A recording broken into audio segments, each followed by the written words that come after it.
हा व्यवसाय सुरू करून तुम्ही दर महिन्याला 40 ते 50 हजार रुपये सहजरित्या कमवू शकता. त्यासाठी जास्त इन्व्हेस्टमेंटची गरज नाही. एक महिला किंवा जास्त महिला एकत्र येऊन बचत गटाद्वारे हा व्यवसाय सुरू करू शकता. मशीन घेण्यासाठी तुम्ही गुगल वेबसाईटवरून इंडिया मार्ट व्हेरीफाय असलेले डीलरकडून ही मशीन घेऊ शकता. ही मशीन घेऊन तुम्ही दिवसाला 40 ते 50 किलो अगरबत्ती सहज काढू शकता.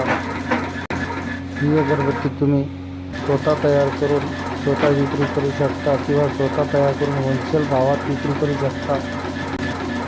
अगरबत्ती ही वस्तू प्रत्येकाच्या घरात लागणारी वस्तू असते. प्लीज आमच्या यूट्यूब चॅनलला सबस्क्राईब करण्यास विसरू नका. या व्हिडिओला लाईक करा व शेअर करा.